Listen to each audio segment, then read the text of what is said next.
ଆଜି ବିଶ୍ୱ ପଖାଳ ଦିବସ ଉପଲକ୍ଷେ ଓଡ଼ିଆମାନଙ୍କର ପ୍ରିୟ ଖାଦ୍ୟ ପଖାଳକୁ ପ୍ରସ୍ତୁତ କରି ବେଶ୍ ଆଡ଼ମ୍ବର ସହ ପାଳନ କରିଛନ୍ତି ଓଡ଼ିଆମାନେ। ସତ୍ୟବାଦୀ ବ୍ଲକର ଜୟପୁର ଗାଁର ଦୋଳଗୋବିନ୍ଦ ସାମନ୍ତରାୟ ନିଜ ପକେଟରୁ ଖର୍ଚ୍ଚ କରି 20ଟି ବ୍ୟଞ୍ଜନ ଓ ଦହି ପଖାଳ ପ୍ରସ୍ତୁତ କରି ଆଖପାଖ ବନ୍ଧୁ ଓ ବରିଷ୍ଠ ଲୋକଙ୍କୁ ନିମନ୍ତ୍ରଣ କରି ପଖାଳ ଖାଇବାକୁ ଦେବା ସହ ଏକ ସୁନ୍ଦର ସୁସମ୍ପର୍କ ସ୍ଥାପନ କରିଛନ୍ତି। ଏହି ପଖାଳର ପ୍ରୀତି ଭୋଜନରେ ସାମିଲ ହୋଇଛନ୍ତି ସତ୍ୟବାଦୀ ଗୋଷ୍ଠୀ ସ୍ୱାସ୍ଥ୍ୟକେନ୍ଦ୍ରର ଡାକ୍ତର। ଖାଲି ପଖାଳ ଦିବସ ନୁହେଁ, ଓଡ଼ିଆ ଜାତିର ପରିଚୟ। ସେଥିପାଇଁ ଆଜି ନିଆରା ଢଙ୍ଗରେ ପଖାଳ ଦିବସ ପାଳନ କରିଥିବା ଦେଖିବାକୁ ମିଳିଥିଲା। କଂସା ବେଲାରେ ଗତକାଲି ରାତିରୁ ରନ୍ଧା ଯାଇଥିବା ଭାତ, କଂସା ବେଲାରେ ଭାତ ରଖି ସେଥିରେ ଦହି ପକାଇ ପଖାଳ ପ୍ରସ୍ତୁତ କରିଥିଲେ ଦୋଳଗୋବିନ୍ଦ। ପଖାଳ ସହିତ ଆଳୁ ଚଟଣି, ବାଇଗଣ ଚଟଣି, ଆଳୁ ଭର୍ତ୍ତା, ଆଳୁ ଭଜା, ବାଇଗଣ ଭଜା, ଭେଣ୍ଡି ଭଜା, ସଜନା ଛୁଇଁ ଭଜା, ସଜନା ଶାଗ, କୋଶଳା ଶାଗ, ବିଭିନ୍ନ ପ୍ରକାର ମାଛ ଭଜା ପ୍ରସ୍ତୁତ କରି ଲୋକଙ୍କୁ ନିଜ ଘରକୁ ନିମନ୍ତ୍ରଣ କରିଥିଲେ। ପଖାଳର ଲୋକାଦୃତି ଓ ପ୍ରସାର ଉଦ୍ଦେଶ୍ୟରେ ମାର୍ଚ୍ଚ ମାସ 20 ତାରିଖକୁ ପଖାଳ ଦିବସ ଭାବେ ପାଳନ କରାଯାଇଛି। ନରେଶ କୁମାର ଜେନାଙ୍କ ରିପୋର୍ଟ, ଓଡ଼ିଶା ନ୍ୟୁଜ୍। ନିହାତି ପଖାଳ ଆମ ଟ୍ରାଡିସନାଲ ଫୁଡ। ଏବେ ନୁହଁ, କାହିଁ କେତେ ବର୍ଷ ବର୍ଷ ପୂର୍ବରୁ ପଖାଳ ୟୁଜ୍ ହେଇ ଚାଲିଛି।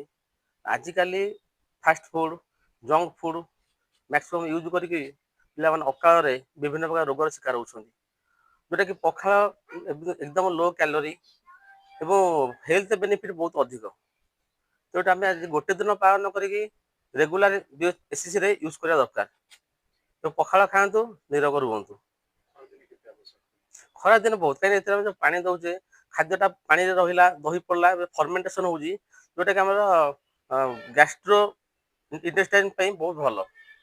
କାହିଁକିନା ଏଥିରେ ବହୁତ ଭଲ ବ୍ୟାକ୍ଟେରିଆ ଗ୍ରୋ ହୋଇଥାନ୍ତି, ଯେଉଁଟା ଆମ ଡାଇଜେସନ୍ ପ୍ରୋସେସକୁ ଆହୁରି ବେଟର କରିଥାନ୍ତି। ପ୍ରତାପ କୁମାର ସାମନ୍ତରା, ଜୟପୁର ସାକ୍ଷୀଗୋପାଳ। ଆଜି ପଖାଳଟି ବହୁତ ଧୁମଧାମରେ ପାଳନ କରାହେଲା। ପଖାଳ ଗୋଟେ ଟ୍ରାଡିସନାଲ ଖାଦ୍ୟ। ତାକୁ ତେଲ ମସଲାଠୁ ଦୂରରେ ରହି ଆମେ ପଖାଳକୁ ନିୟମିତ ଭାବରେ କେବଳ ପଖାଳ ଦିବସରେ ପଖାଳଟାକୁ ପାଳନ କଲେ ହେବନି, ପ୍ରତିଦିନ ବ୍ୟବହାର କରିବାଟା ବହୁତ ଭଲ। ଆଜି 18ରୁ 20 ପ୍ରକାର ଆଇଟମ ହେଇଥିଲା।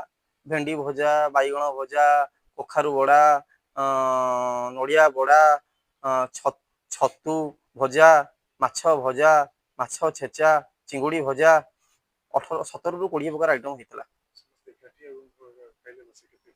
ଆଜି ବହୁତ ଖୁସି ଲାଗିଲା, ଆନନ୍ଦ ଲାଗିଲା। ଆଜି ସମସ୍ତେ ମିଶି ଏକାଠି ବସି ଖାଇଲୁ। ମୁଁ ତେଲ ମସଲାଠୁ ଦୂରରେ ରହି ପ୍ରତିଦିନ ଆମେ ପଖାଳ ଖାଇବାଟା ବହୁତ ଭଲ। ଦେହ ପାଇଁ ବହୁତ ଭଲ, ଆମ ଦେହ ପାଇଁ ବହୁତ ପଖାଳଟା ବହୁତ ଭଲ। ଆଗକୁ ଖରାଦିନ ଆସି ଆମେ ଲୋକଙ୍କୁ କହିବା ଯେ ପ୍ରତିଦିନ ପଖାଳ ଖାଆନ୍ତୁ। ତେଲ ମସଲା ଫାଷ୍ଟ ଫୁଡ୍ ଠାରୁ ଦୂରରେ ରହି ପଖାଳ ଖାଇବାଟା ବହୁତ ଭଲ ହବ। ଦୋଳଗୋବିନ୍ଦ ସାମନ୍ତରା, ଜୟପୁର ସାକ୍ଷୀଗୋପାଳ। ଆଜି ପଖାଳ ଦିବସ କେମିତି ପାଳନ କଲେ, କେତେ ଆଇଟମ କରିଥିଲେ, କେତେ ଖୁସି ଅଛନ୍ତି ସମସ୍ତଙ୍କୁ ଡାକିକି ଏକାଠି କରିବା ଏହି ପଖାଳ ଦିବସ ପାଳନ କରିବା? ପଖାଳ ଦିବସ ଆମ ଓଡ଼ିଆମାନଙ୍କ ପାଇଁ ଗୋଟେ ଗର୍ବର ଦିବସ, କାରଣ ଏଇଟା ଆମେ ଗୋଟେ ପର୍ବ ଭଳିଆ ପାଳନ କରୁ।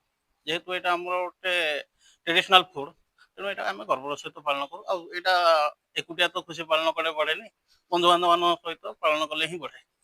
ତେଣୁ ଖୁସି ବାଣ୍ଟିଲେ ହିଁ ବଢ଼େ। ଆଜି ପଖାଳକୁ ମିଶେଇ 15-16 ପ୍ରକାର ଆଇଟମ ହେଇଥିଲା।